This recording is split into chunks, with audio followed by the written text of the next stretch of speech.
Hello, hello, hello, hello, hello. What is up, everyone? God, tell me. Please do not tell me we already have issues with. Yep. Let's get over. Let's figure this out first. I'm. I'm sorry. Uh.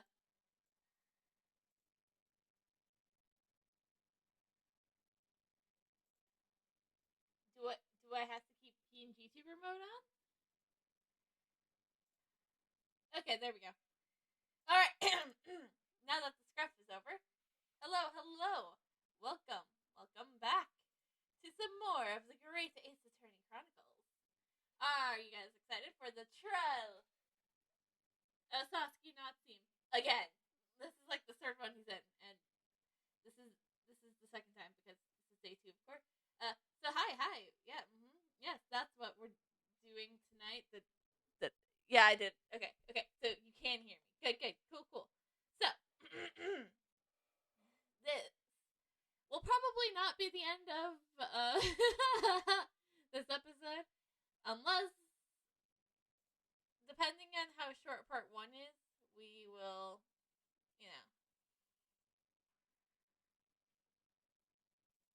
So, before we begin, I've been lacking on this lately. Alexa, tell us an interesting fact. Here's a fun fact about the weather. The average raindrop takes about 2 minutes to reach the ground after it's formed, but the average snowflake falls much more slowly, taking over 45 minutes on average to drift down from the sky. Wow, so interesting. Anyways, so that means, with all that introductions again, don't forget, tomorrow at 6 p.m. at 6:30 Central, we will be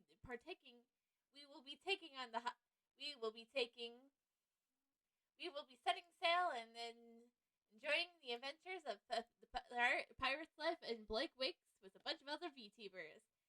So I hope you guys can make it. We'll be there to watch that night. I am very excited for that tomorrow. But that's tomorrow. Tonight, we gotta play as an oblivious defense attorney. So let's get into that.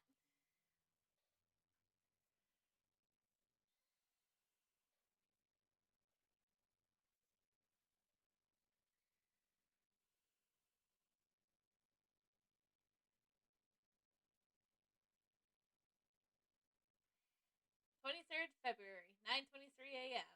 The Old Bailey. Defendant's Abbey Chamber. Saki, a little closer, aren't ya?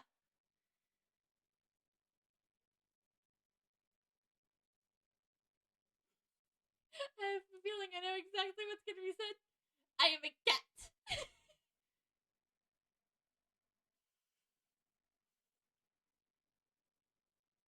This is it then, Mr. Naruto. Yes, it's time to put an end to this now. To the miserable curse that has been plaguing Mr. Natsume. To everything. Well, it's not to everything, because in a couple months Yogan has to deal with the adventures of the unspoken story, but whatever, the details. And in my own small way, I shall do everything I can to help you. I'll always appreciate your help, Misato. Suffering Sasuke selfishly sidelined! You weren't saying anything, so we decided to talk.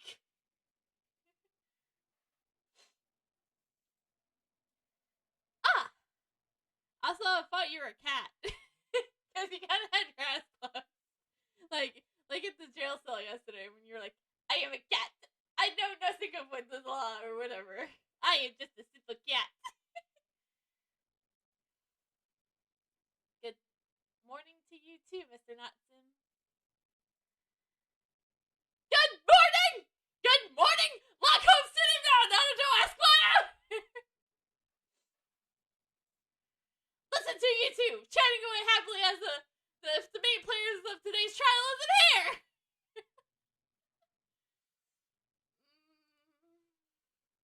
Why would you do that? Why? You're just a defendant. You never really speak. Oh dear, we didn't mean to cause offense, Mr. Natsun. We thought you were a cat.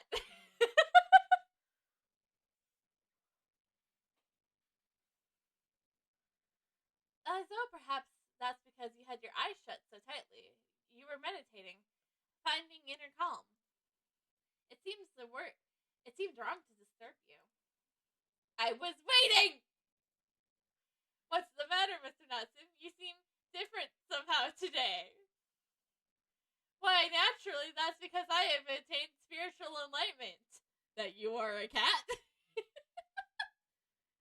The path of literature, you see, is a journey to discover one's own death. Or such like. Or something more to conversations I was hoping for. That's why I had my eyes shut. Well, yesterday when we were talking in the prison, when you had your eyes shut, you were pretending you were a cat. So, forgive us. I missed the signs, I'm afraid. Somehow. You'll have to forgive me.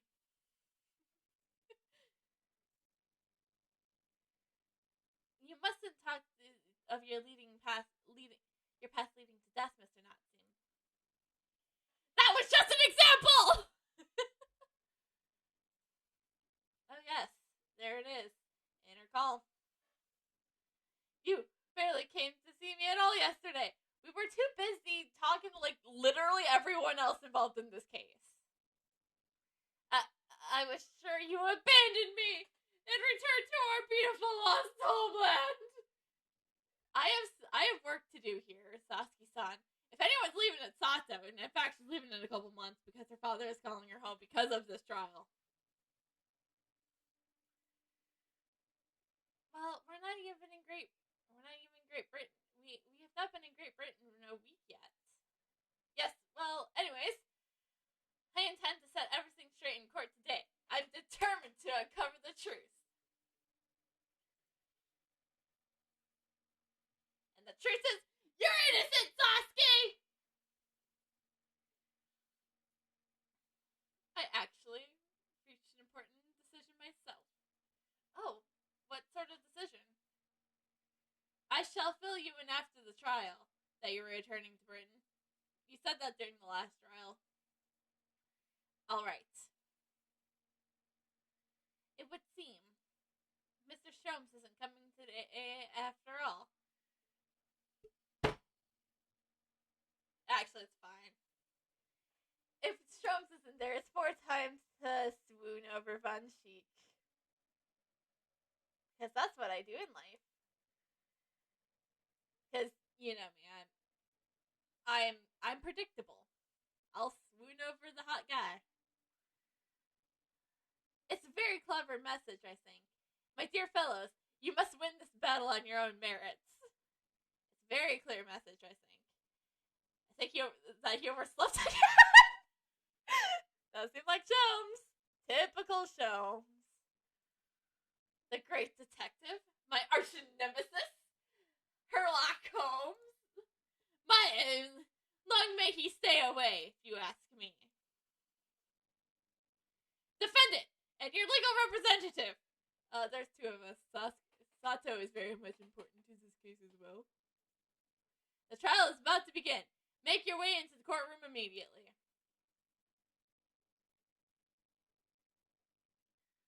Today, once again, we face the Reaper. And when the Reaper stands for the prosecution, the defendant's fate is sealed.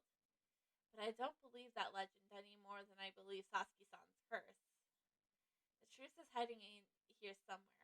I won't let it escape me. I have to keep believing in my client and keep fighting to the very end. That's all.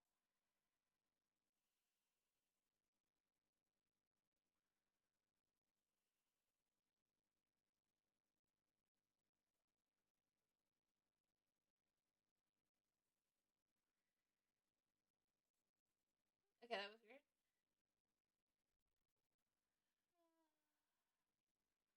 In the name of Her Majesty the Queen, I hereby declare this court to be in session. I call upon the counsel for the prosecution and the defense to declare their willingness to proceed. The prosecution is ready. Yes, the defense is ready. Very good. And now I call upon the 6 ladies and gentlemen of the jury, chosen chosen by lots to represent the will of the people in this trial. Are you ready to proceed? Absolutely. Justice will be done. Mark my word. I feel obliged to say I feel especially ruthless on days that my head just isn't sitting right. Looks sitting right to me, my lady. Oh, well, I wonder if you could dress my hat for me. Oh, please. Be as ruthless as you like. Thieves deserve to die, if you ask me. Especially gas thieves. I have no sympathy for the man at all. Look, I said it yesterday and I'll say it again now. I don't have time for this. I got my own problems. Oh, may the Lord show us all the way here and lead his flock to the righteous verdict again today. Now, Lord Von Cheek, what can you tell us?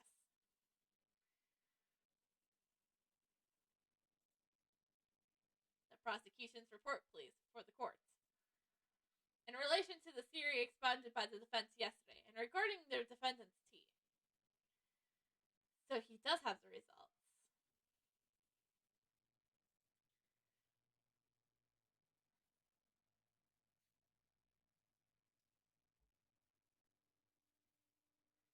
Before the prosecution delivers the black news about the black tea belonging to his blackguard in the dock.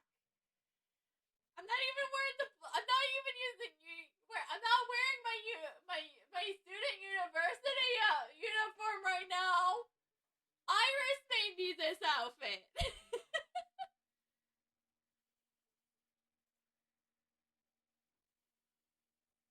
Pray, allow me for a moment to savor a liquid more than saying just hue. Shit, my water's clear. Fuck. Fuck. Someone get me some red food dye. Quick!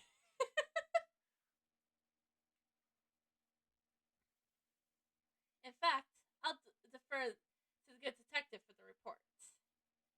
Here to you, Inspector. Here's to you, Inspector. Yes, sir. Thank you, sir. As indicated by the defense, we found a bar of soap just outside the victim's window in the snow.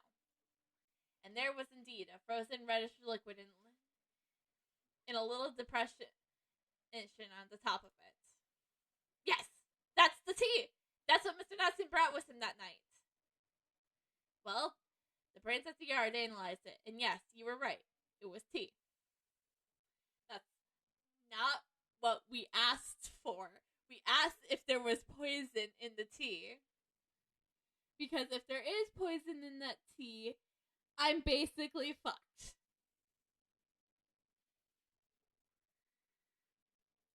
And there wasn't a trace of cyanide or any other toxin substance in it. Yes! We have a fighting chance!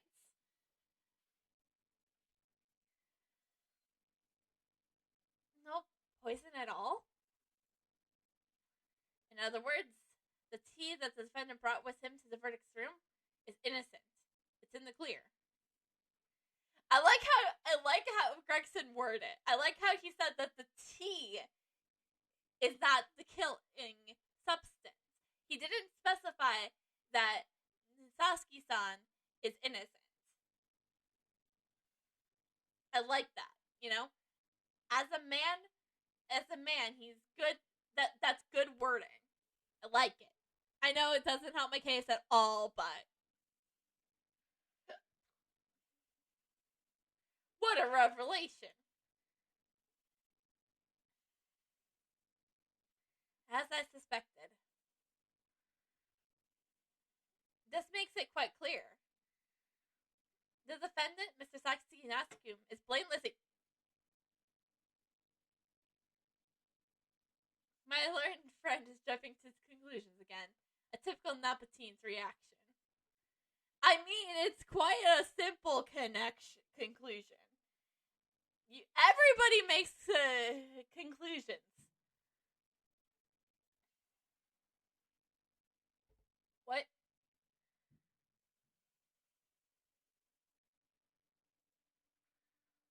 Yes, it is true no poison was found in the few drops of liquid recovered from the soap on the window ledge. But, what logic is that? That if there was poison in that tea, Oh shit! I just realized what Von Sheik could be pointing at here. They could be saying, he could reach the conclusion that he could be reaching the conclusion that Shamsphere had multiple cups of tea, and then the poison was sprinkled into one of the cups of tea, or something like that.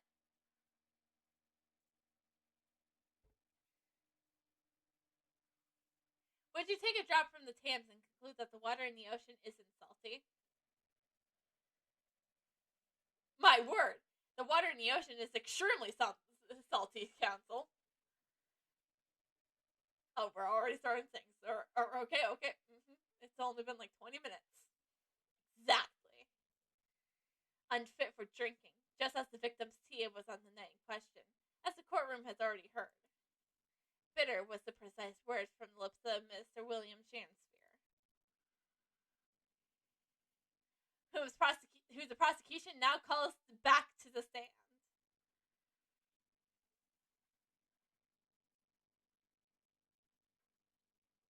Very well, I will help uphold the prosecution's request. Mr. Shamsphere. Yes, it sounds like we're going to have another confrontation with our theatrical friend. Don't call him a friend. He's not a friend. Okay.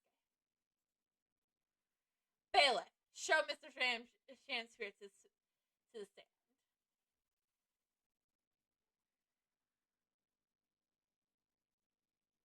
Oh, that giddy hat. Look, I hate it.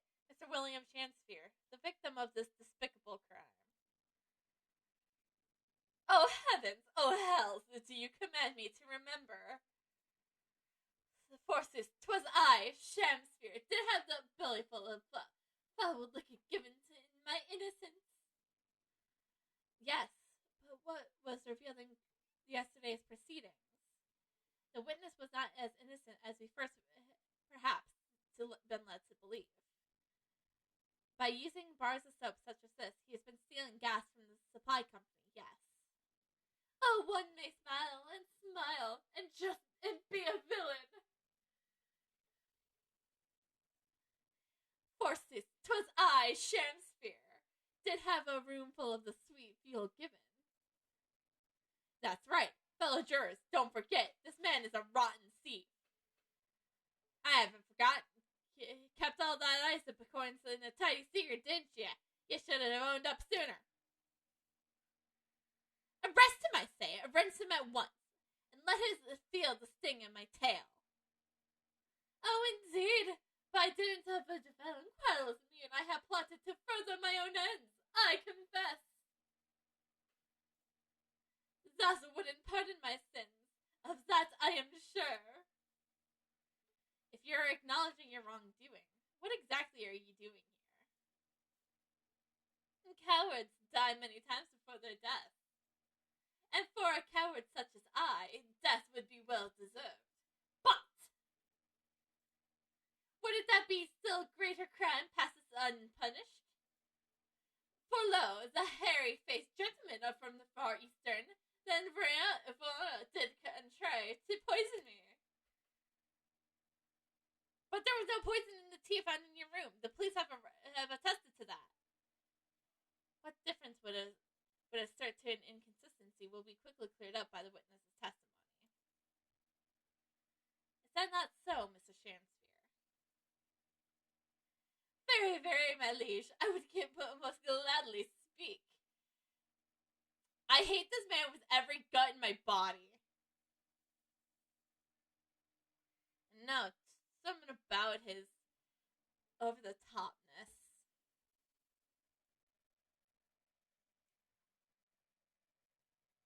Very well, let the witness testify to explain the inconsistency. Tell the court why it is that the poison apparently entered your body through none other. Through none was found in the tea. This is it. This is gonna be it. I guarantee it. It's gonna be him being like, "Oh, that's because I had multiple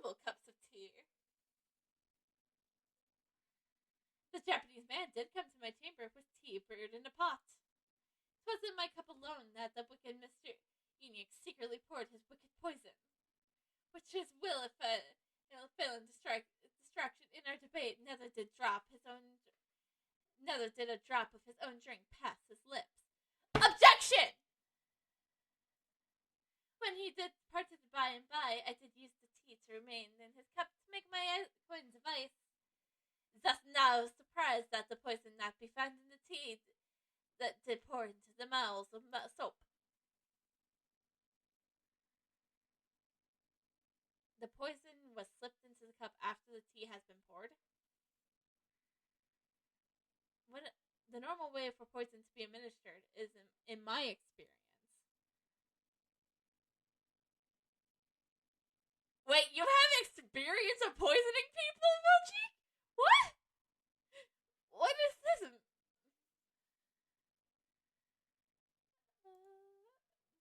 But no poison bottle was found at the scene. Because, quite simply, the Nipotins took the bottle back to his own room. Did you even look in his room for it?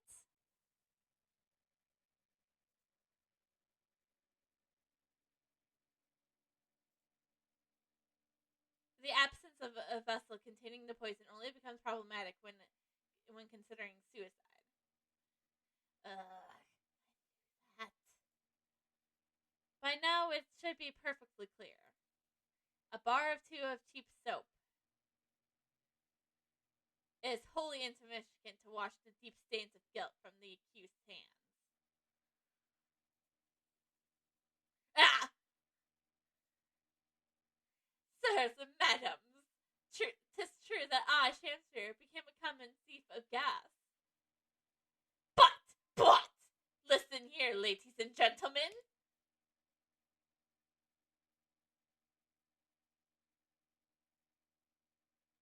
How's that thing not in two? Therefore would I lie, verify I have no cause, I have not to lose. I'm pretty sure you still have lots to lose. I don't know. Well, I do declare. Thank you for your testimony, witness. Counsel, proceed with cross-examination. Yes, my lord!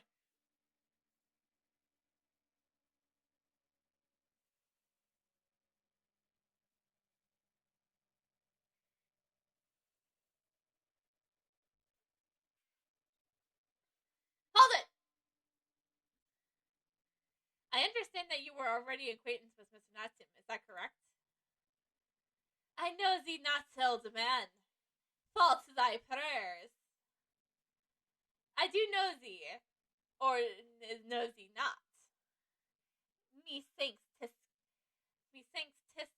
tis all I can, that thy destiny mingles with mine. You lost me at the first Z. Dude, he lost me at tis. Sounds, sir. Thou must learn the English tongue, therefore thou turns thy hand to lawyering. Objection, you're speaking with the old English. I have studied English. Ha, yeah. Yee. It helped me in my first time as a lawyer, but I wasn't really a lawyer. Woo! I did, but I must have read missed the Eckert Elizabethan's lecture. Fairly and in truth, 'twas a fine flavored brew, though a drop of poison did bar its sweetness, as thorns doth bar the sweet rose. That, dear friends, because the simple truth. Listen to Mr. Shamsphere. He seems even better than he was yesterday. Either that, or I'm in worse form. That fated evening, after I did dine at Grubb's Grubbery, a local alehouse of good report, naught did pass my lips but the tainted black tea. But behold, the poison was not the tea at first. 'Twas my cup alone that the wicked miscreant secretly poured his wicked poison. Are you saying that you saw the moment when the poison was added to your tea? To have witnessed the act and then drank the tea? Thou dost describe an actions of a fool. Quite so, quite so. But no one likes going thirsty, do they? Sooner would I die to quench than parch would I have the choice. Actually, on the night in question, the water main was frozen, I believe, wasn't it? Was it not for the tea in Suze, I would have sooner died frozen than quenched or parched. Right. No ice coins means no heating. The witness has more than one bush with death on the night in question, it would seem. Remind the court, Mr. Shakespeare, to whether the accused drank of any of tea which he brought with him that night. With the greatest pleasure, my liege. Don't ever call him that, please. He's mine. Back off.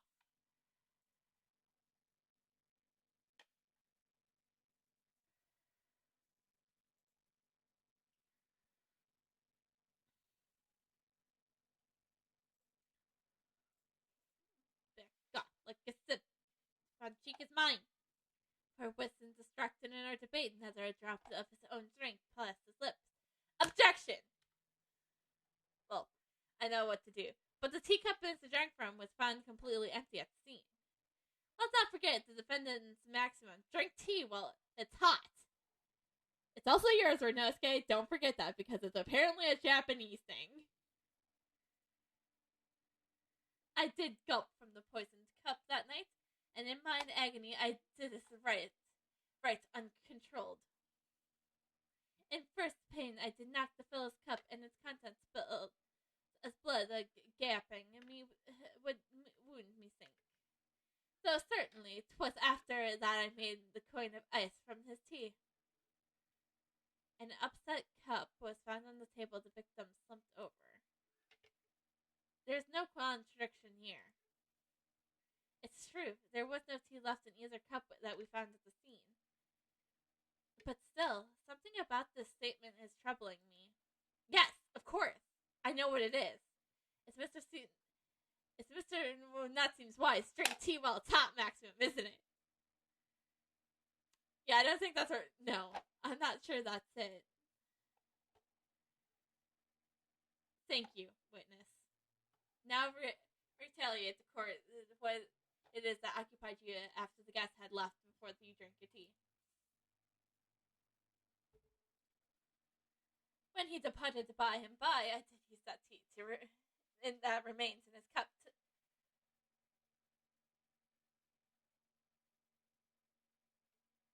Well, we have to keep pressing. It's my rules. Yes, so that you could cheat the gas company, in fact. Is that right? To cheat or to die. 'Tis the life only's choice. Yes. Faith, to cheat before is the wise choice, and my occupant be not a guilty one. Prithee, dost thou not see beauty in the simplicity of ruse? No, I don't. And be very sure, sir. Once this trial is over, Ultimate Gas will take you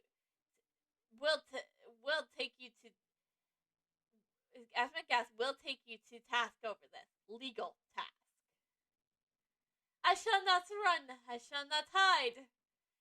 Sooth to say, I had nowhere to run nor to hide. But my lady, wouldst thou this pitiful player? Oh, I'll tell you what I'd like to do with you. Starting with those shoddy shirt on your back.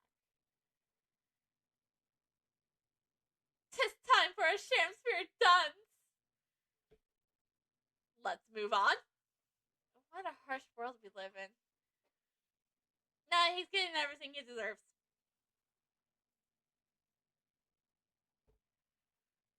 The seething gas was addressed in yesterday's proceeding. The prosecution calls on the defense not to muddy the water with irrelevancy, considering that a warning, counsel. Yes, my lord. Yep, I'll take it. Why am I the one in trouble here? Mr. Shamster, after the accused returned to his own lodging, you used his tea to make your coins. Is that correct? To cheat or to die. I did make my choice many moons ago. And thus no surprise that the poison was not found in the tea that I did pour in the muff soap. If having first made your own special coins, it was after 2 in the morning when you collapsed. That would mean you can't have drunk any tea yourself until around that time. Once in the north and little sea debate, and not to be found in the furrows of the mind. The debate about Romeo and Juliet, you mean? Who was stronger of the two? Really, I did pay no heed to the tea as I wrestled with the immortal fellow. I don't remember debates like that when I was studying. I just constantly had guys I just had a guy with a sword next to me. Are you suggesting that neither of you actually drank the tea whilst it was hot that evening? My lord, wouldst thou pry to some Shakespearean wisdom? Husband, wife, and tea ought to be tight. Ah, yes, so very true. Everyone has different preferences when it comes to tea. I think you might have interpreted that wrongly. What's the correct way then, Renosuke? So it's been proven that there was no poison in Sasuke-san's tea. That should be hugely in our favor. But the atmosphere in this courtroom today, it feels as though everybody is against us, Mr. Naruto. It must be the Reaper's poison. I'm afraid that if we do find a significant flaw in this testimony somewhere else, the jury will pounce and found Mr. Natsume guilty. It really feels like we're just jumped into the fire here. It feels like it every time. But he's so dreamy. I'm referring to Von Cheek. But sorry.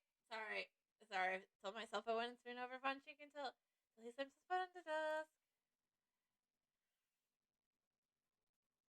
Now, do I press? Do I present it?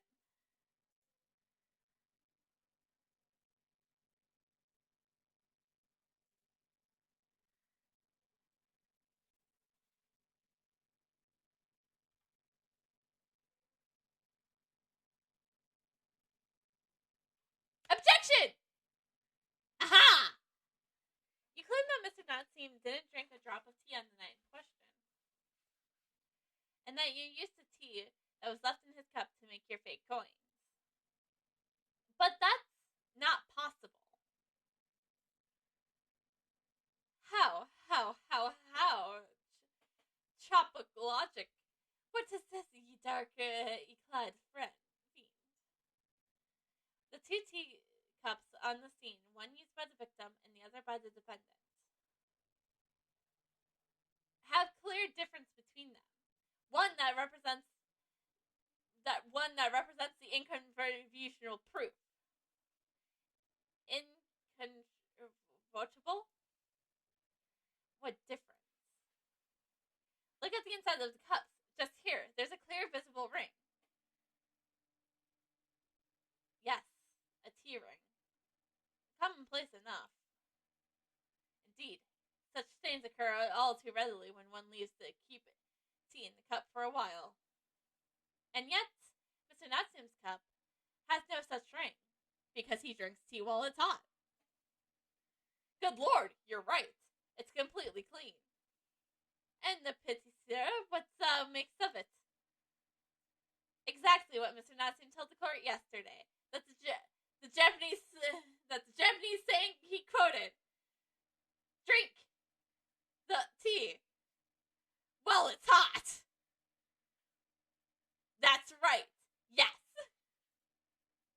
The giddy Mr. Nazi was true to his usual self that night and drank his tea in no time.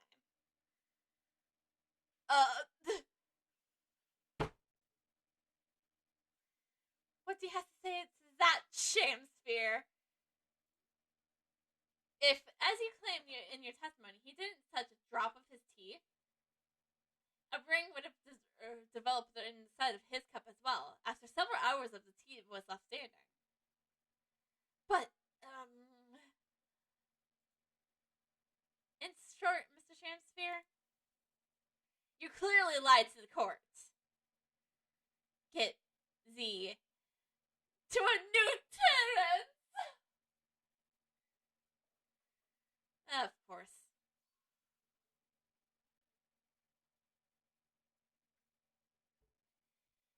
As a rule, I filled my hollow chalice up to 7 times during any one trial. At least that's not as bad as Godot's 17 cups of coffee. Considering that you throw most of your chalices into fire. So you're not as bad as Godot.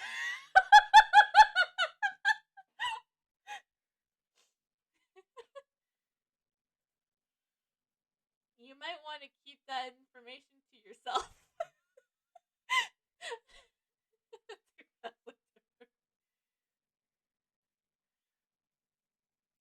Yet on the occasion, Tidman distracts me, and I pour more times than I intend to until the bottle is dry.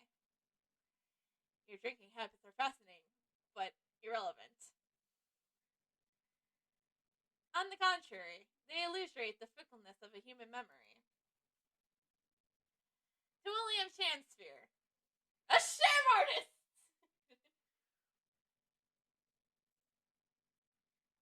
Yes, my Elish, back off, he's mine. Though you previously stated that you made coins of ice from leftover tea in the accused cup, could it be that you were perhaps mistaken?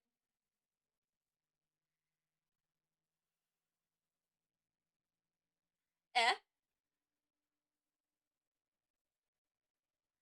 Could it be that, yes, perhaps it was some tea remaining in the small teapot left at the scene?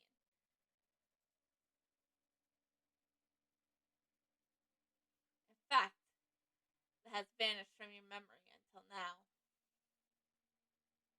Objection! I don't know, I just wanted to yell objection. Faith, my liege, thou art a magician.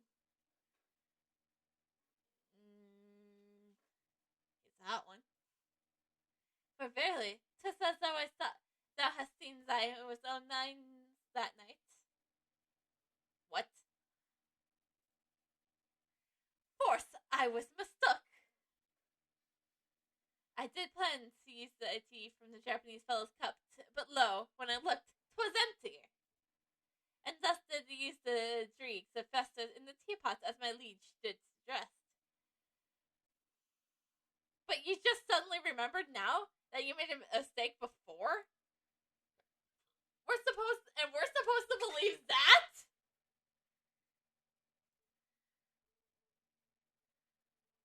People's memories are imperfect, my learned friend. Which is why we rely on evidence instead. And show us the teapot.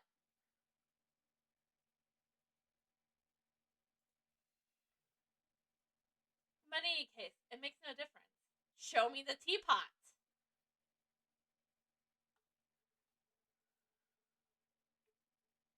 The victim's most recent testimony tells us 2 things of note. Firstly, that the poison was put into the victim's teacup only. And secondly, that this spoiled cup was not the source of the expensive ice coins that bewitched this court. The prosecution makes a fine summary of the facts. Furthermore, that testimony remains valid and in full support of the established facts. In other words,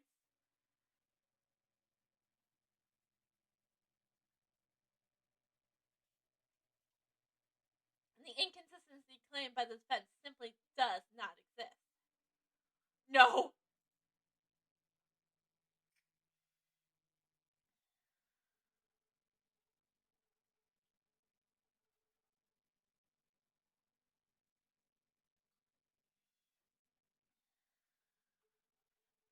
my lord, ladies and gentlemen of the jury, I do solemnly swear that after I dined at Grubbery Ale House that night, not did pass my lips, but the back tea given to me by the Japanese, whose back we slooped as low as death. And what did you dine, sir? Why, did I partake of my favorites? A broth that wouldn't be called soup, and leaf that wouldn't be called salad. As sumptuous as a menu in the establishment as it was served. But you gods will give us some faults to make us men. Willingly I suffer what punishment to see fit to serve a wicked thief of gas, but I pray ye wise noble fellows never forget the simple truth. That being one thing, and this being another.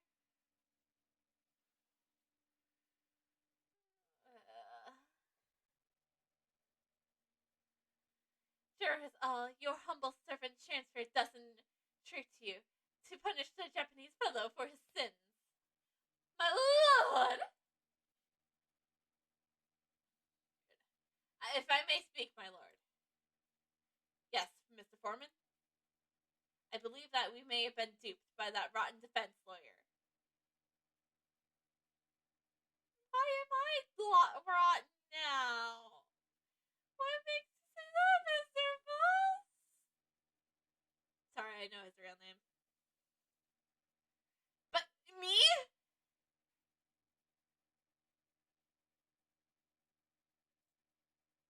I do declare you may be right. We all know that Walfo was making coins of ice to keep himself warm.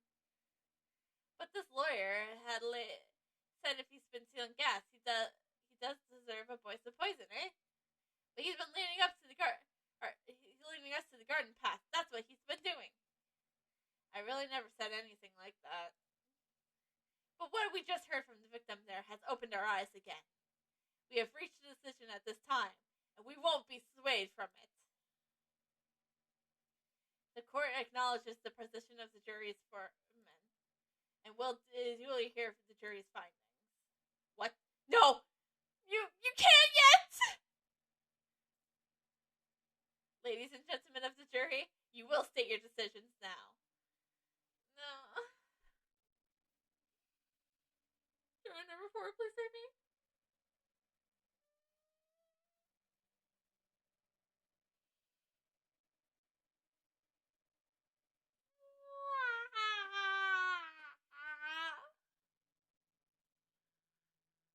I hereby declare the jury is one in accord. Oh, happy day. You seem too happy for a man's guiltiness, despite being the victim.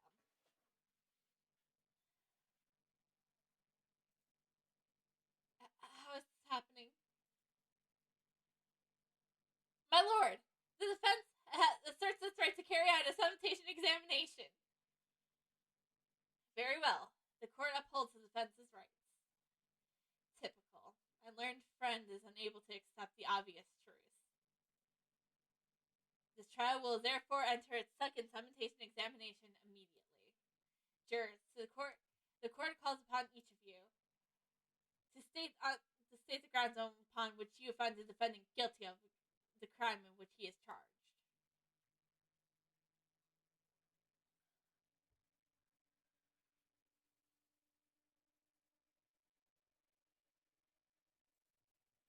I'm a man of logic. Me, and having been considered all the evidence, the defendant must logically be guilty. I do agree that the gas is far too expensive. I can't quite understand why the man would want to avoid paying. The stuff explodes and it can poison you. That's absolutely lethal gas it is. Gas does not come for free. It costs a fortune to deliver it around the cities and maintain the pipes. Truth be told, the tea my wife serves up for me is a little sketchy at times. If nothing else passed the victim's lips that night, there's no other explanation, is there?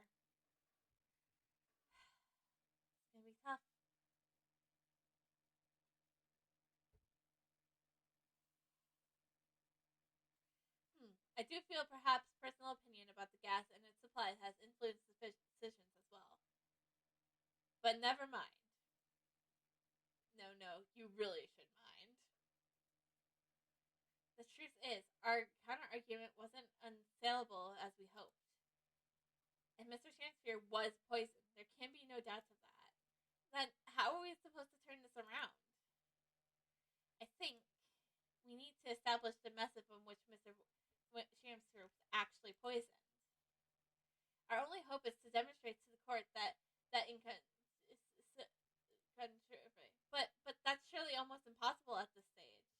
If we don't manage it through, though, Mr. Natsun will be found guilty. No delays, counsel. Proceed with the summatation examination.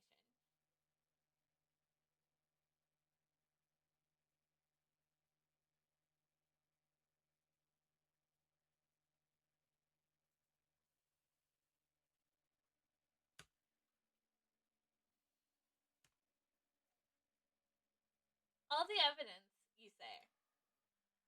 That's right. And there's no room for the dip out. It's all pointing to that Japanese man with the big mustache. Says the Englishman with the bigger mustache. That's a good remark for Renosuke. Which means we need to show the man some new evidence to make his change his mind. If only we had that kind of evidence. Don't worry. The summatation examination has barely started, really. Perhaps there will be a shift in the situation that shows an existing piece of evidence in a new light. Let's hope so. I think I examined everything. Yeah, I examined everything so far. So, to start with, though, I need to find some way out of this deadlock.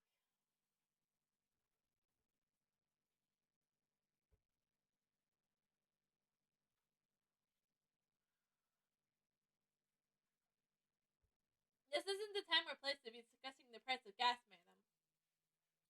But really, think of the injustice. Air is a gas. Air is free. Why should element gas cost money? It makes my blood boil. I can feel it myself becoming more ruthless than ever. This isn't the time or the place to be ruthless either. Actually, this is the place to be ruthless. If I might interject here. Ah, yes, madam.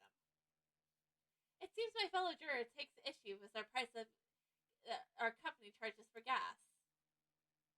But price, because see, it's like this man is that the cost goes up. Oh, what a beastly man! That unkept mustache, those hunched shoulders, poisoning tea and stealing gas, utterly forgivable. He's not the one stealing gas, juror number 2. No. Mr. Natsim isn't the one who's been stealing gas. I'll thank you not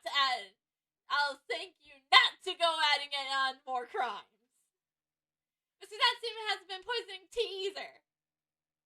Well, anyways, I'm quite made up my mind as I may up the price of gas.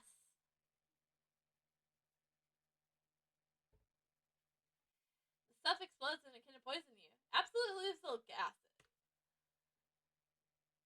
Could we please talk about the poison rather than the gas, do you think, sir? Well, if you'd like. I mean, to be honest, I'd take poison over gas every time. You take poison? What I mean is, poison can only poison you. It doesn't explode, does it? Goodness me, what are you talking about? Set him straight, please, lawyer man. Well, it certainly is true that poison isn't prone to exploding. But I think you'll find poison can also light or heat up a room. Ah! It's called soap. You're right! I haven't considered that at all. Young lawyer man. Yes?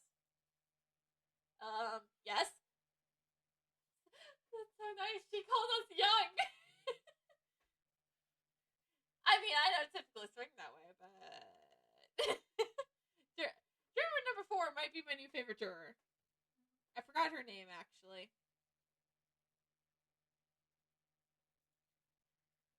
You have a good head on your shoulder. We could use someone like you at our company's legal representative. I'm sorry, I deal with murder. Well, I wasn't expecting to pick up more business in the middle of a trial. That's for sure. Renatsuke, don't consider it! You work on murder cases!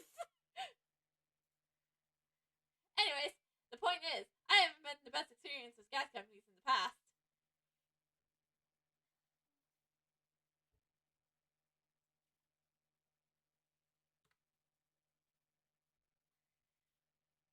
Can we please refrain from all this talk of gas? There's an all-out attack underway here, in case you haven't noticed, against my gas company. My company's gas. And I'm supposed to sit here and take it, am I? I don't think so. She is really buzzing now. All I've heard about our wonderful fuel is the explosions and poisonings. What about electricity?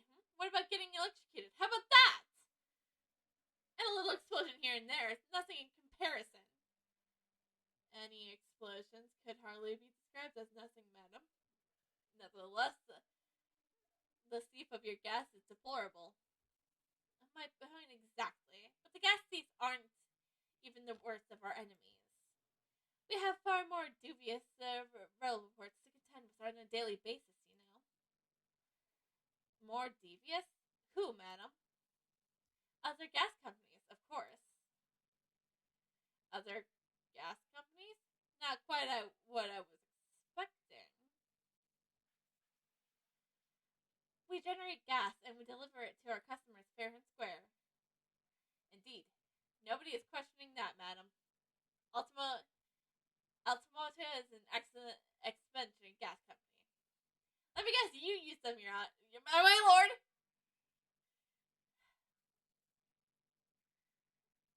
But there are others, unscrupulous gas companies here in London that don't even have gas at all. What? But if they don't have any gas, how do they go about selling it to people? You wouldn't think it's possible, would you? But they steal our gas, you see, and sell that. They steal your gas? How on earth is that such a thing possible? Gas companies like ours deliver gas to people's homes via a network of pipes. But these devious reporters secretly disconnect our pipes and divert their gas into their own rotten pipes. Then they make a contract with the households to supply those pipes, and take money for the precious gas that's rightfully ours without us even knowing. They're diverting gas into their own pipes illegally. What a base form of fees. When we visit our customer's house to collect the money from their meters, we always have to check whether or not one of these devious companies has been up to its tricks. Excuse me. Do you have something to say about that, juror number 3? Oh, golly! You mean me? I'm terribly sorry. I was just thinking to myself. I really did catch him off guard there. Something must be up. And let's pursue it. Only way we're gonna get through here, I think, maybe. Thinking about what the lady next to you was saying, correct? Well, yes. I just got a little riled up recently, you see. Go on. An ultimate gas worker visited my house the other day to investigate the pipe work. We need to ask you for your cooperation while we carry out a secret check of your property, sir, the fellow said. So I let him in, and do you know what he did? I'm afraid I have no idea. Please, tell us. He proceeded to take one of my lights off the wall. Then he grabbed it and exposed the mouth of the pipe and started blowing into it. What do you think you're doing, young man? You're giving away company secrets there. Oh, please, everybody knows. But if it was nearly the death of me, I can tell you. What do you mean? I'll explain, if you don't mind. As I said before, these unusual other gas companies connected their customers to our pipe network. Yes, but now How does blowing into the pipes come into it? Obviously, there's gas in the pipes, and if the fairly low and at a fairly low pressure, by blowing air through the pipes, you can make the pressure drop temporarily. And if you do that, any lights connected to the same pipe will flicker for a moment. Ah, I see. In other words, if you upon blowing into the pipes, the light of the adjacent property has no contract with your company's flicker, you can know that these devious scoundrels have been meddling with the pipes. Exactly, my lord. That's it in a nutshell. It's the reason why we have teams of workers going around neighborhoods to investigate which lights flicker. The trouble is, the practical worker who came to my house didn't know the strength of his own breath. He blew down the pipe with all his might, and you can guess what happened, can't you? Well, if he blew hard, then he blew hard.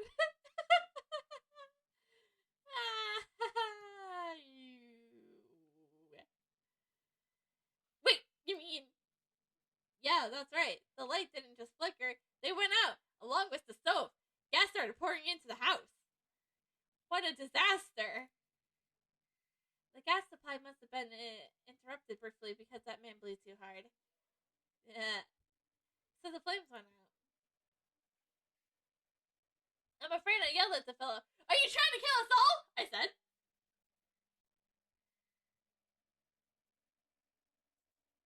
So by disconnecting a lamp and blowing into the exposed gas pipe, it's possible to extinguish lamps and stoves connected to the same network of pipes. And then when the gas starts flowing again, it just silently seeps into the room. Mr. Nodado, I think perhaps, yes, this is almost certainly the clue that we might have been hoping for. Jury number 3! The defense requests that you amend your statement to include that information. Oh, well, if you like, I don't mind. Well, I do! That's our company's secret method of identifying rogues that try to riddle us. Like I said, madam, it's widely known already. Well said, jury number 3. You will amend your statement accordingly. Yes, my lord. Although I'm not really sure what the point of all of this is. Oh, don't worry, I'll let you know later. But first,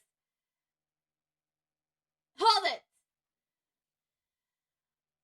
When you say exchanging everything into the house, do you mean even on different floors? Oh yes, all the floors connected to the same pipe after all. That's true of every building. Because gas supplies contracts are issued for whole properties. Well, I had no idea what it was possible to extinguish gas appliances by simply blowing down the pipe. It's not something we'd like to publicize, to be honest. But we have carried out these investigations, as I'm sure you can appreciate. Indeed, it has been mentioned more than one occasion in the papers, even. Sorry.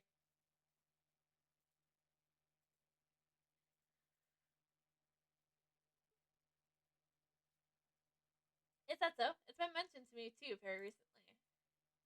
An incident involving the gas stove going out unexpectedly, almost leading to someone's death. Mr. Nodado, I think perhaps, yes, it's finally starting to fall into place. The secret link that joins all these strange occurrences. Juror number 4! How could you? And I was starting to like you!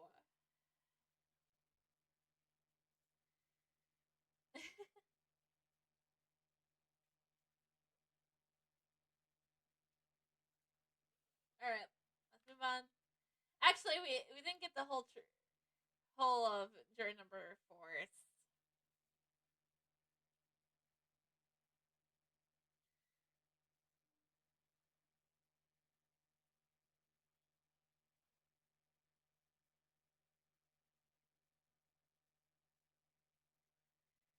No need.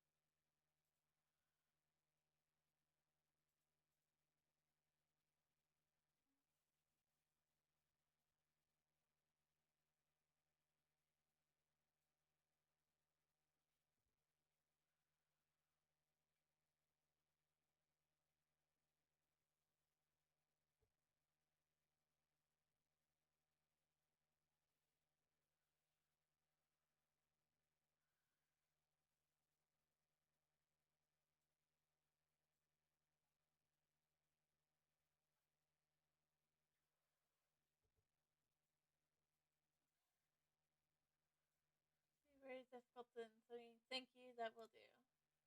Okay. Clearly, this is a very involved subject, but I feel we have to rather stress much. I concur. Though my learned friend wishes to become an expert in gas, I believe the subject will suit him well. To your new career in nothingness. She's saying Sponge. Thank you so much. Oh, damn it, I forgot to go offline and see him again. Let's change that real quick.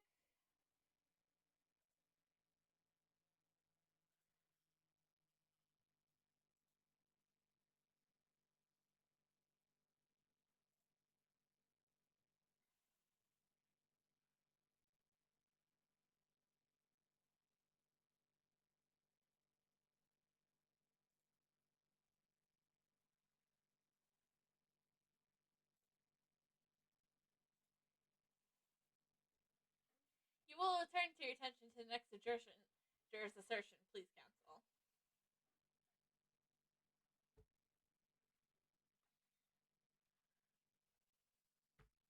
You you mean it's poisoned? That's right.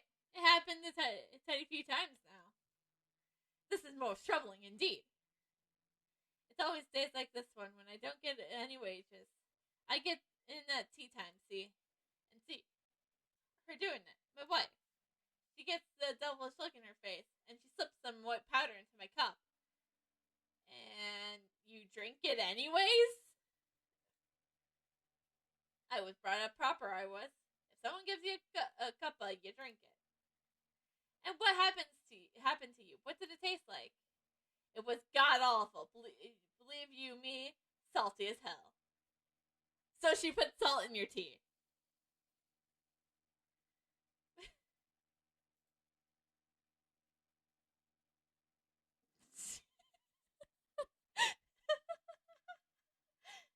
She doesn't poison your tea. She just puts salt in your tea, you dummy.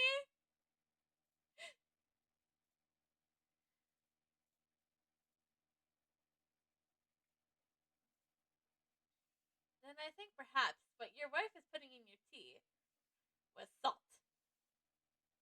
No. So, she doesn't even care enough to poison me properly? Unbelievable. She probably doesn't have the money to poison you, you dork.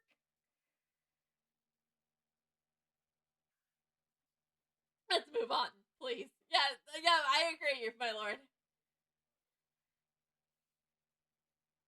Actually, no, past victims last night, there's no other explanation, is there? Does that mean if there's the victim could have shown have ingested something else, you'd change your leaning? Sorry. What's that now? Oh, I was just saying, if the victim did actually eat or drink something else on that night, what's the matter with you? Sorry? I said, if nothing else passed the victim's lips on that night, there was no other explanation, is there? Haven't you been listening to me at all? I have, juror number 6. I feel there's an English expression about pot in a kettle that's appropriate here.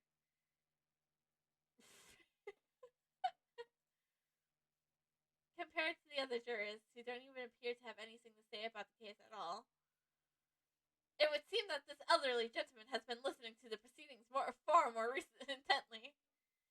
I suppose the trouble is, he has selective hearing. Exactly, but still, this juror may well be the key to breaking through the breakthrough that we so desperately need. Ugh, this is hopeless. There's no way for me to appeal to these people. I do think that the only way you shall overcome this difficult situation is by exposing them which way Mr. Shamsier was really poisoned. We have to prove it what happened some other way, and not via Mr. Natsim's tea. Yes, I know. The trouble is, I have absolutely no idea how it did happen. Mr. Nadado, I wonder perhaps if there's something you may have forgotten. Oh, like what? No, I don't remember the pit. I just like pressing people. It's important to watch everyone involved in pursuit of people if they react to someone as they'll say. Would you like me to remind you exactly what I mean? I'd be more than happy to, of course. Once again, Sasuke-san's fate is entirely in my hands here. I probably owe it to my client to hear any advice my assistant may be able to offer. So perhaps I ought to let Sato-san remind me. Then again, no need.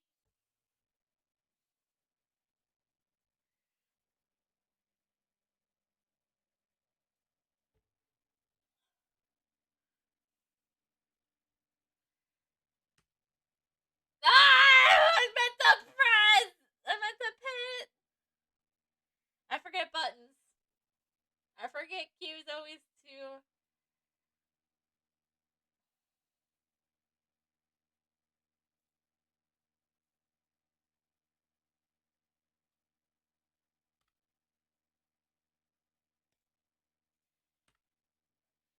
Ah! Fuck. My lord.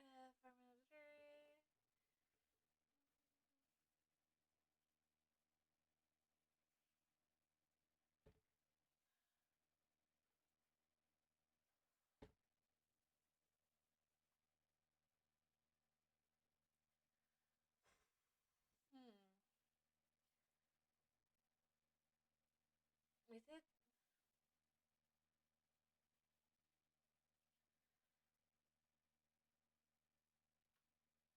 Ah!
Maybe we pit jury number 4 against jury number 1?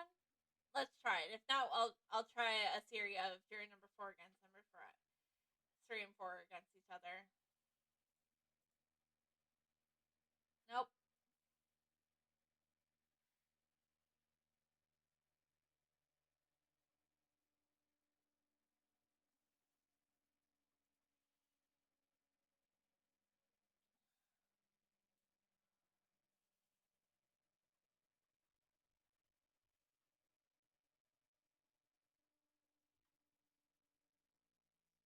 Damn it.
Wait!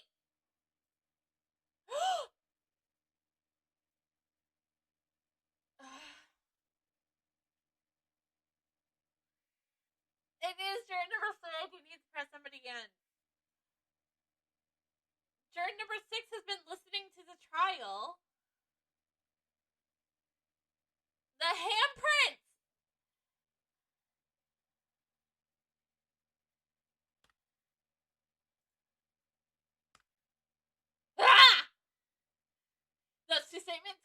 contradict each other. Good gracious! Whose statements do you refer, Counsel? Jury number 6. Do you hear what jury number 3 had just said? Eh? What? Yes, of course.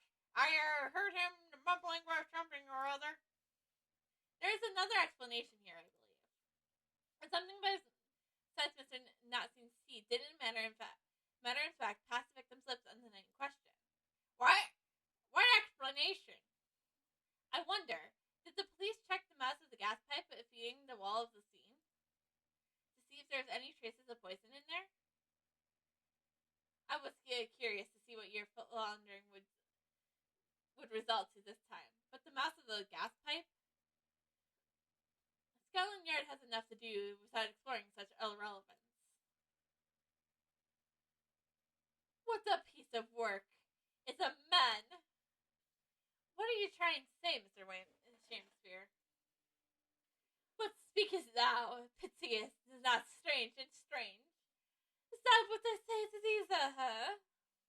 I thought I'd been quite clear, but let me put this another way. The cyanide could have been on the mouth of the gas pipe that feeds into the wall lamp in your room. And that is how the poison came to enter your body.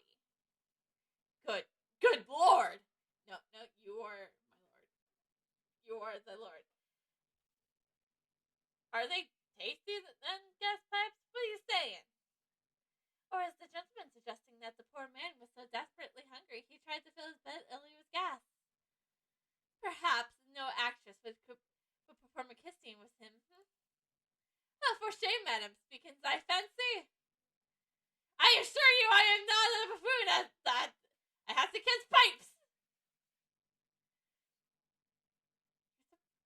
This is no submutation examination. This is a firas. The prosecution will not stand for any more of my learned nipotence friends' conjectures. But I'm busy here. To begin with, the lamp in the victim's room is high on the wall. In order to have placed his lip on the pipe to feed it, he would have to have been a contortionist. Those are empty assertions.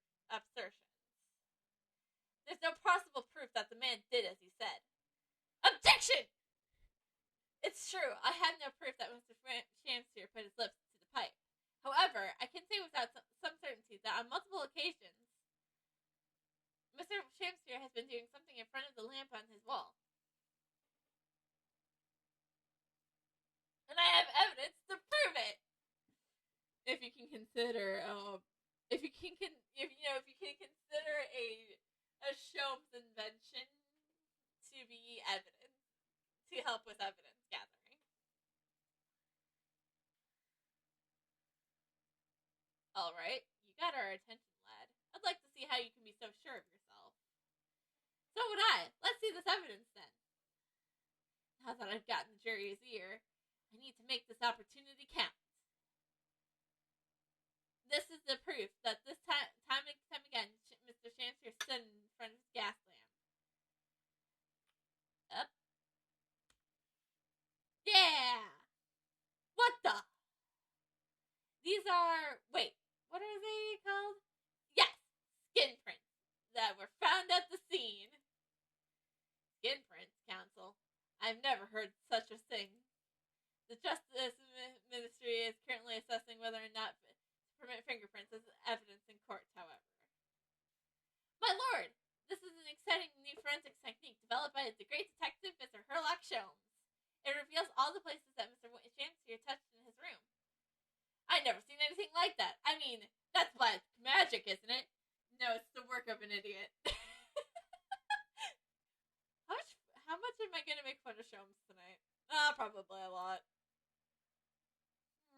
Well, if anyone could invent something like this, it's that great Sholmes fellow, that's for sure.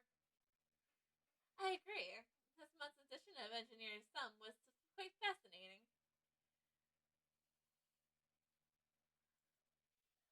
Well, we found skin prints in many places that you would expect. On the table, on the costumes.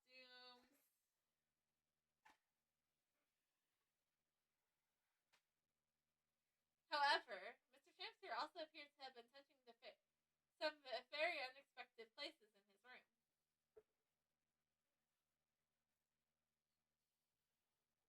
For example, here, around the hanging picture there, indeed, multiple handprints appear to be visible.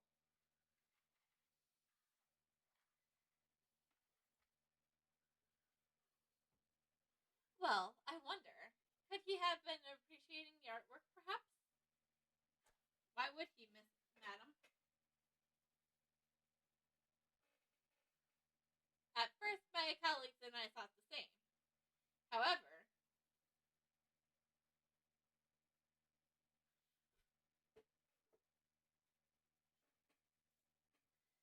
imagine standing with your hands where those prints are, and you would find yourself directly in front of.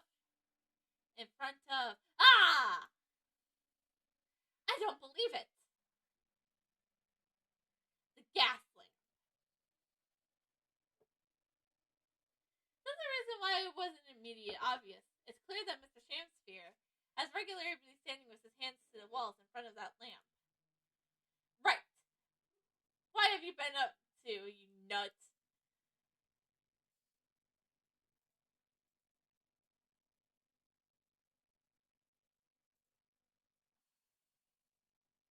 I asked the court to recall jury number 4's earlier statement. Me?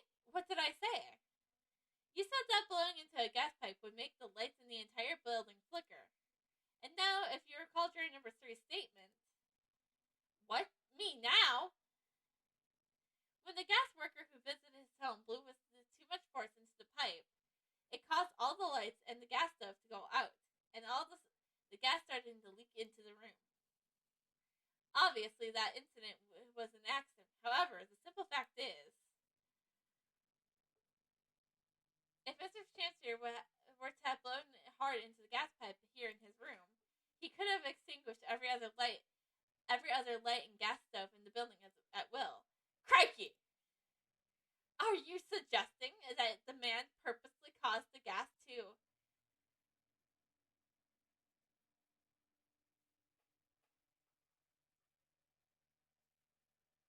Also, I acknowledge the prosecution is required to remain silent during a summatation examination.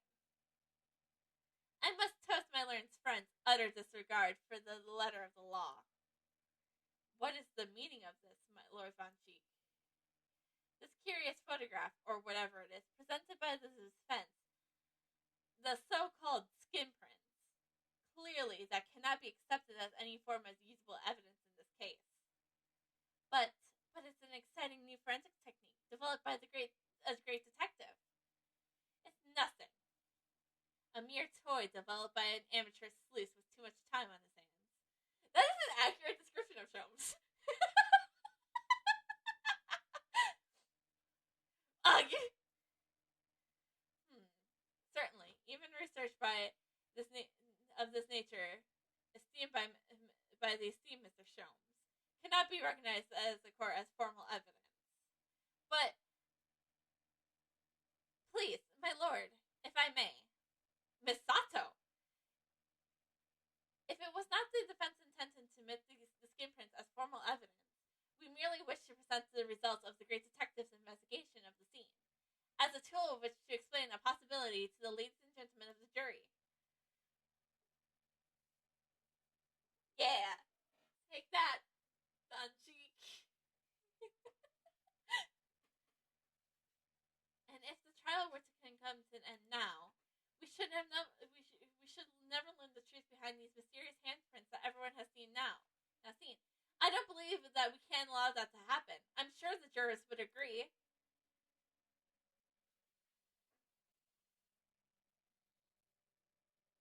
You're right! Whether those strange handprints are a significant clue or not, it's down to us to decide. Jury number 3. Shut up, Bernesca. He's changing his lenience. Oh, yes, I do declare that the great detective's investigation sounds absolutely fascinating. I want to hear what that shady actor fellow has to say about those shady handprints.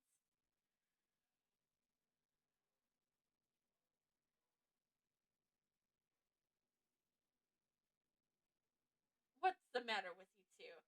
That was a fool hardly. Well, I did say it, didn't I? I don't like to break a promise. No, wait! You heard his lordship. It's not fair to book evidence. Come on, juror number 4. Oh, well done, Mr. Natado. It was you who really did it. If just one more juror changes his or her mind, Mr. Natsume's trial will have to continue. Thank you, Miss Sato. I couldn't have done it without you. Oh no, it was you who identified the clue after all. This is very much your success. You sweating bullets!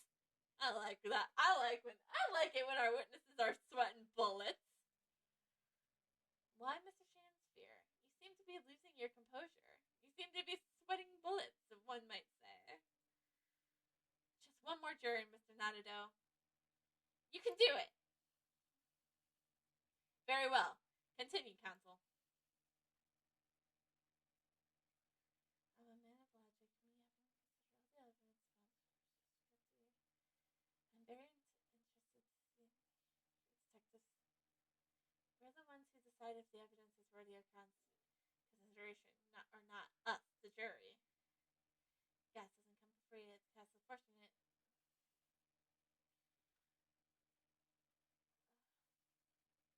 Can we please refrain from all?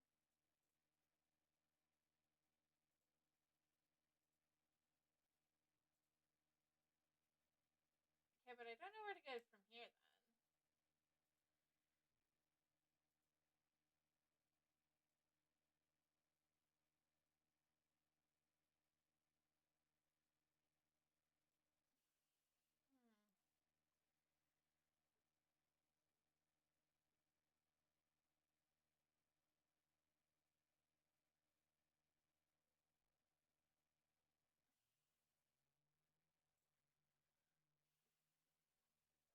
My point exactly, but okay.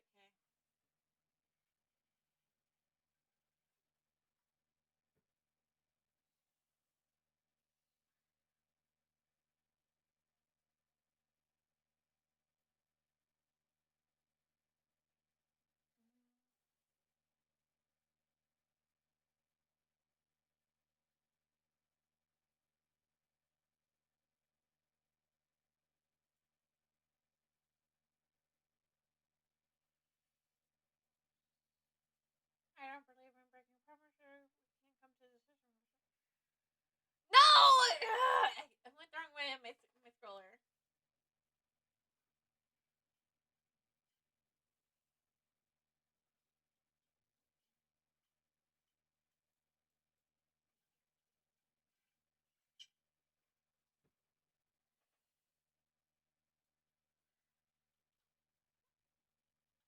After hearing everything we said, all the evidence, you say?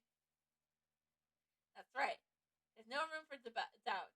It's all pointing to that Japanese man with the big mustache.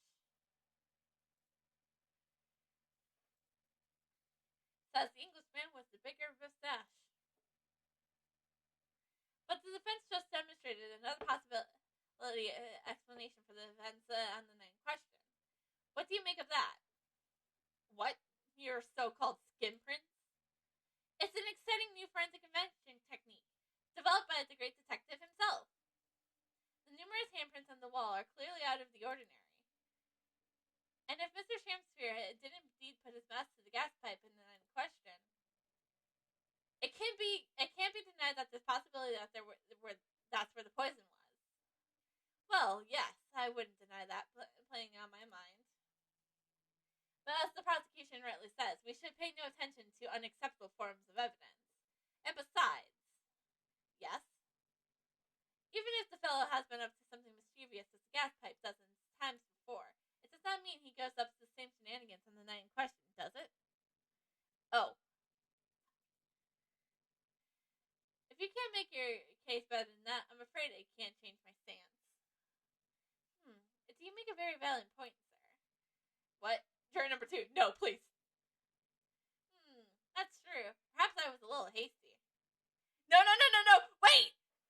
Shut up while you're ahead, Renosuke. Look, you got your chance here, haven't you? So time to prove your theory. If you have a, you and your Japanese courthouse, that is, just leave it to our nationality out. Just leave our nationality out of this, please. He already has to deal with enough of that with one cheek. Mr. Nanado, if we can sustain and subordinate our position, I'm afraid the jurors will change their mind. Have changed their mind, and very may change them back. What can I do? Is there any more proof that I can get here? Can I show Mr. Shamsier really did blow down the... I have a supporting testimony. No, in truth, I don't have evidence to support my theory. However, there is a witness testimony that substantiates it. What is that testimony? That's incredible. Whose testimony? Yes, it's teleconnected. Everything's linked.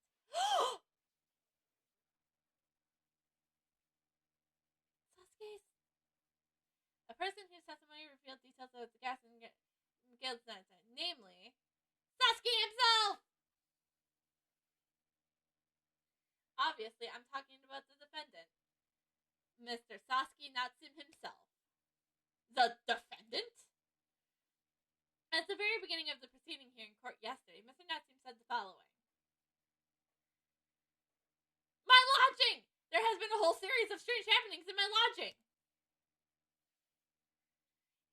On that fateful night, it happened when I returned from Mr. Champspeare's room. I lit my gas stove and climbed into bed, but before long, the stove went out, and somebody tried to kill me! On the night in question, the gas in the defendant's room went out. I asked the court, was that a mere coincidence or not? Good golly! So that Shamspeare fellow blew air into the gas pipe to make the man's stove go on purpose? Now hold your horses there. What would he do that for? Sweating bullets. Love it. Mr. Foreman. What the? What is it, man? We cannot allow the judgment to be passed while this doubt remains. It's true that I don't have conclusive evidence yet. However, you must surely agree there's more to this case than meets the eye. Ah!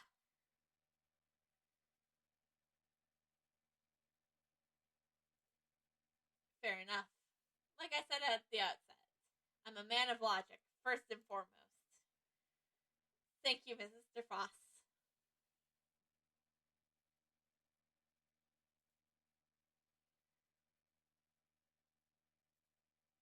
That's 4 jurors leaning towards not guilty, my lord. We have overturned the decision. Therefore, the defense calls the trial to continue.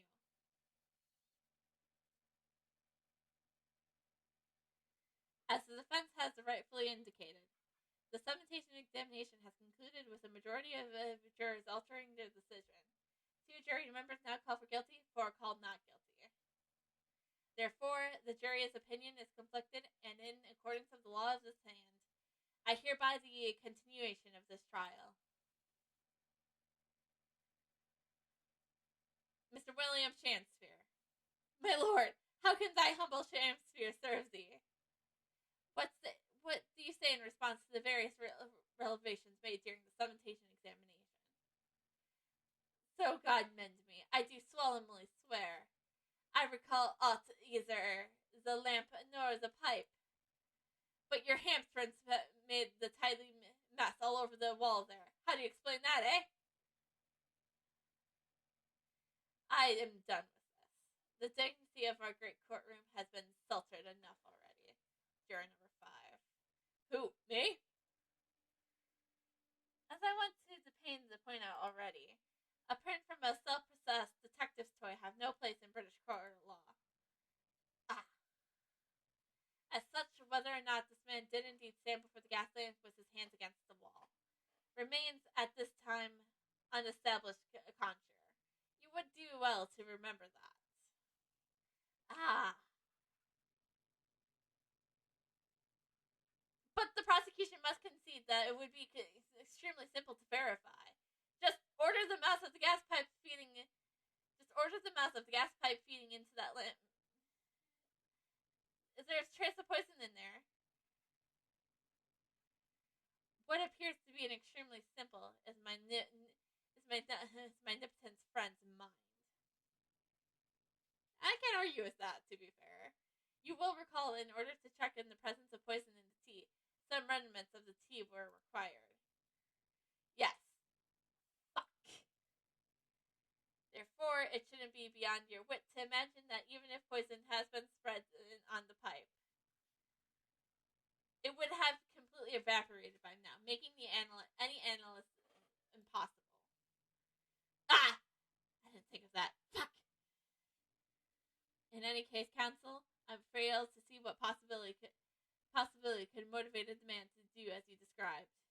Why on earth would this fellow have wanted to blow air into the gas pipework where he lived? There's only one possibility that I can think of, and that is the convict's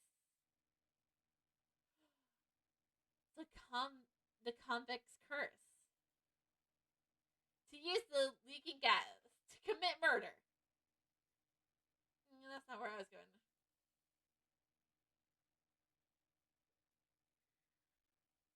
Order. Counsel. Precisely whose life did you propose this man was plotting to end? The answer couldn't be simpler. Now that we have unraveled the mystery this far, Mr. Chancellor wanted to end the life of Olive.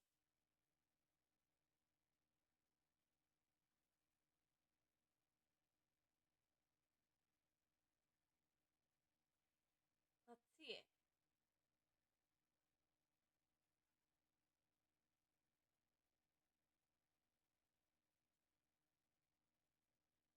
It would go out like Romeo and Juliet. A tragic tale. Good Lord! An unexpected answer indeed. That's right, my lord. The nature of this case, like these, that they full of wild twists and turns.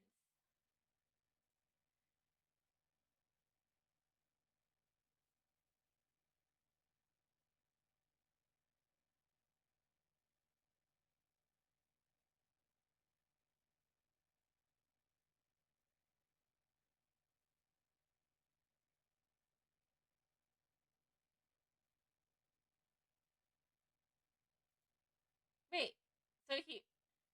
Wait! No, he wouldn't want to kill Sasuke because Sasuke won the trial, their debate. If the gas lamp went out, it would be noticed immediately, of course.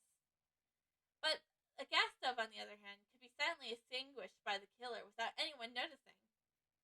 I live around those parts myself, so I know what it's like. I can't tell you, trying to sleep without the stove lit is pretty much suicide. You'd freeze to death in no time.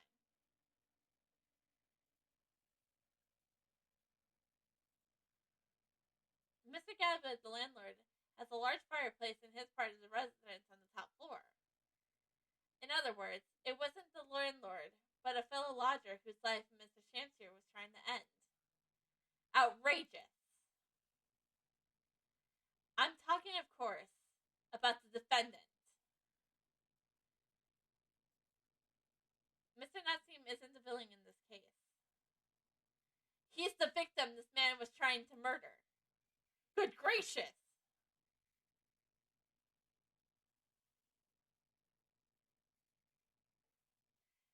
The accused is actually the aggressive? Interesting. However, the fundamental facts of the case remain unchanged. Namely,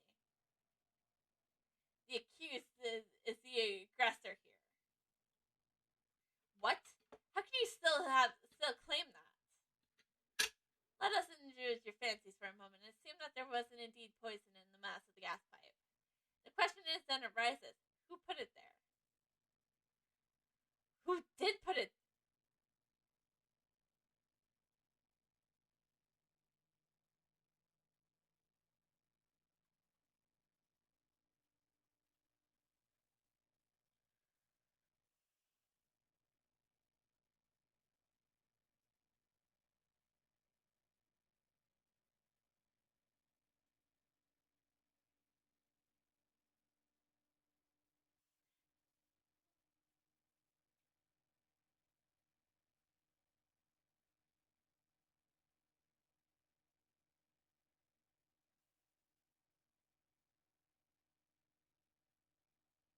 Great lover.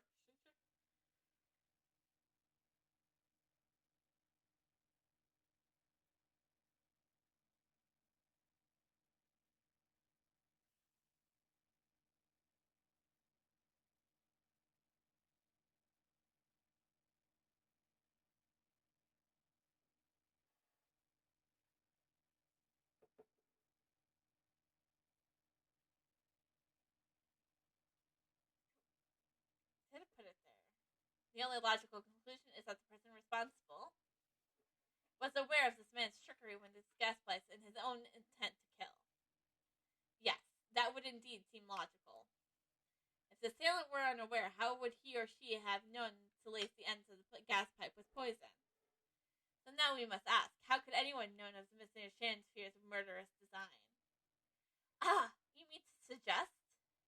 Naturally, the solely possible answer to that question could be more obvious. Only the man whose life was being threatened could possibly have known. What? In other words, the person who put the poison in the gas pipe in what a clear retaliatory attack can only have been the accused, Mr. Sasaki Natsun. Ah! Whatever Mr. Ramshire may or may not have contrived to do, he was nevertheless the victim of a potentially lethal poison attack.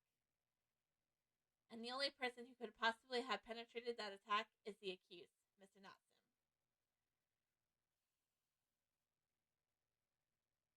The defense counsel theorizing has failed to avert suspicion from the accused. Far from it. In fact, now that the clear motive for poison has been successfully established, the suspicion is greater than ever. Would you not agree, my omnipotence friend?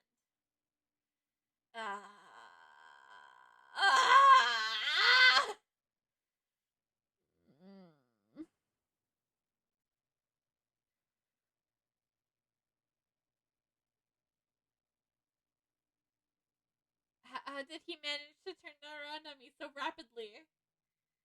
Mr. Natado, you must respond. Otherwise, the members of the jury may very well change their leaning against us again. And this may be our last chance to gain the advantage. What advantage? Well, it would seem that somebody put poison in the gas pipe in Mr. Shansphere's room. So we must name that person now and absolve Mr. Natsun's guilt. You mean name the true culprit? I know it might sound impossible, but if we fail to do that, I have no doubt that Mr. Natsun's fate will be sealed once and for all. As it happens, one possible culprit does come to mind. The evidence, the poison. It all points to a particular person now. The prosecution calls for the jury to consider their leanings again. I trust you'll make the correct choice this time, Mr. Foreman. What? Oh, don't you worry. We know exactly.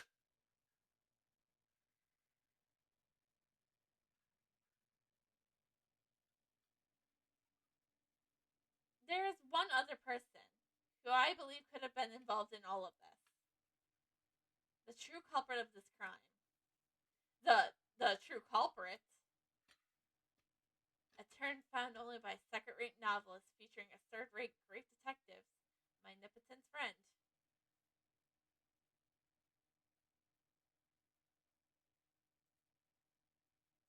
But why not? This farce has gone on for so long already. I see no reason to cut it short before the disappointing climax. Thank you. Where's the compliments? Are there, Renowski? Tell us, my learned omnipotence friend, what is your latest theory?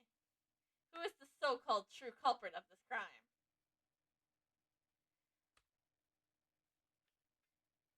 The name of the person responsible for the poison that inflicted Mr. Shansphere is, I believe, Miss Olive Green. Miss Olive Green? Miss Olive Green. I do feel as though I've heard that name in this the recent past, counsel, but I don't recall where. Miss Olive Green?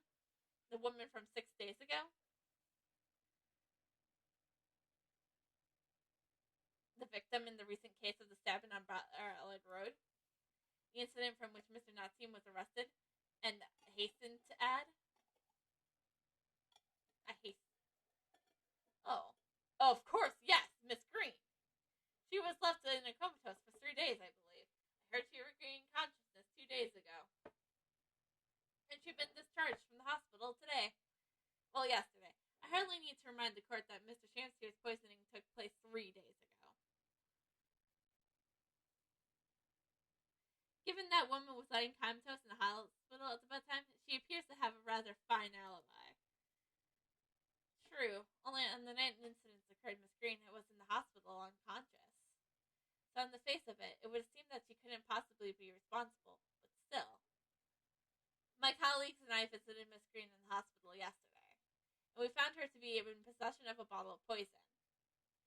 Good gracious, she had poison? And there was another fact that links Miss Green to this case as well. The defense requests that she be brought to the witness stand in order to explain the details to the court. Tell me, Mr. Shamspeare. My lord, pray, be what thy bidding. Are you acquaintance of Miss Green? No, never heard of her. Judging by that look on Mr. Shamspeare's face, I think perhaps he generally doesn't know her, at least not by name. As the voice of Her Majesty prosecution here, I hereby to my word.